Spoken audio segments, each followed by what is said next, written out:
नाम जप से तत्काल कौन कौन से लाभ प्राप्त होते हैं, किन फायदों से नाम जापक का जीवन बदल जाता है, परिवर्तित हो जाता है, भाग्यहीन का भी भाग्य बन जाता है। इस विषय पर प्रकाश डालते हुए परम पूज्य समर्थ स्वामी रामदास ने अपनी पुस्तक दास बोध में नवदा भक्ति के अंतर्गत तृतीय समास में स्मरण भक्ति की महिमा का गान करते हुए नामजप के फायदों को प्रकट किया। जय श्री हरि। पूज्य गुरुदेव के चरणों में बारंबार प्रणाम। सभी नामनिष्ठ साधकों को जय जय श्री सीताराम। पूज्य समर्थ स्वामी रामदास महाराज कहते हैं कि कीर्तन का निरूपण किया सब लोगों को पावन करने वाला भगवान विष्णु का नाम तीसरी भक्ति के अंतर्गत है। ईश्वर का स्मरण करना और बराबर उसके नाम का जप करना चाहिए। नाम का स्मरण करने से समाधान होता है। नित्य नियम पूर्वक सवेरे, दोपहर, संध्या को और सदा सर्वदा भगवान के नाम का स्मरण करते रहने से सुख, दुख, उद्वेग और चिंता के समय परम आनंद की अवस्था में बराबर नाम का स्मरण करना चाहिए। नाम के स्मरण के बिना कभी नहीं रहना चाहिए। हर्ष हो या विषाद, पर्व का समय, पश्चाताप, विश्राम या निद्रा, चाहे जैसा समय हो, नाम का स्मरण निरंतर होना चाहिए। नाम जप करते रहने से संकट के समय, गृहस्थ के अनेक झंझटों के समय, विपत्ति के समय, चलते समय, बात या काम धंधा करते समय, खाते पीते जो परमात्मा का नाम कभी नहीं भूलते, चाहे विपत्ति हो या संपत्ति, काल की चाहे जैसी गति हो, नाम के स्मरण की स्थिति कभी नहीं छोड़नी चाहिए। चाहे पहले अच्छी दशा हो, बाद में बुरी दशा आए, चाहे पहले बुरी दशा हो, बाद में अच्छी दशा आए, चाहे जैसा प्रसंग हो, पर नाम का स्मरण कभी नहीं छोड़ना चाहिए। क्योंकि नाम स्मरण से संकटों का नाश होता है, विघ्न दूर होते हैं, उत्तम पद की प्राप्ति होती है। वे कहते हैं नाम पर निष्ठा रखने से भूत पिशाच की सब बाधाएं, ब्रह्म ग्रह, ब्रह्म राक्षस, मंत्र के दोष, मंत्र दोष से उत्पन्न उद्वेग, उत्पन्न उन्माद, अनेक प्रकार के खेद तत्काल नष्ट हो जाते हैं। नाम से विष बाधा और सब प्रकार के रोग दूर होते हैं।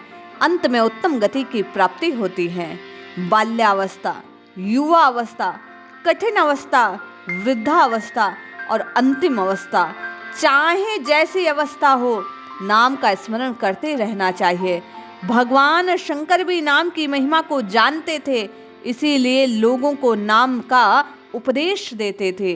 राम नाम के कारण ही वाराणसी मुक्ति क्षेत्र कहलाती है। राम नाम का उल्टा जप करके वाल्मीकि तर गए और उन्होंने 100 करोड़ श्लोकों में सबसे पहले रघुनाथ जी के चरित्र का वर्णन किया। हरिनाम से प्रहलाद तरे, अनेक प्रकार के आघात और संकटों से बचे। नारायण का नाम जपने से अजामिल पावन हो गया। नाम के प्रभाव से पत्थर पानी पर तैरे, असंख्य भक्तों का उद्धार हुआ। बड़े बड़े पापी भी परम पवित्र हो गए। ऐसा अद्भुत है भगवान का नाम।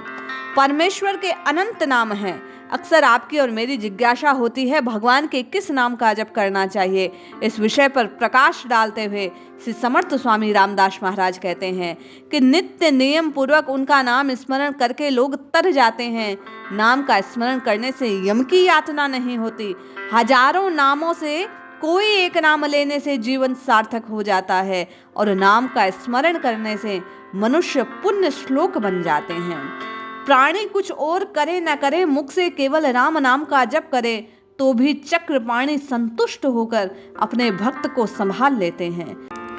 स्वामी जी कहते हैं जो निरंतर नाम का स्मरण करता रहे वह पुण्य शरीर समझा जाता है।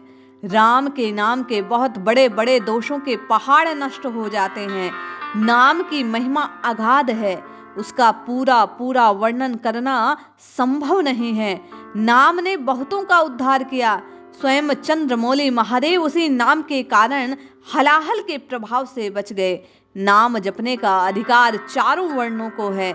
नाम किसी को छोटा या बड़ा नहीं समझता। नाम के प्रभाव से जड़ और मूढ़ भी भवसागर से पार हो जाते हैं। इसीलिए कहा जाता है कि नाम का अखंड स्मरण करना चाहिए, मन में भगवान के रूप का ध्यान करना चाहिए, जिह्वा से भगवान के नाम का स्मरण करना चाहिए। नाम स्मरण ये भक्ति भगवान की सर्वोच्च भक्ति विधा है। इससे जीव साक्षात श्री हरि से मिल जाता है। इसलिए जपिए, रटिए, पुकारिए, निश्चित लाभ होगा। जय श्री हरि।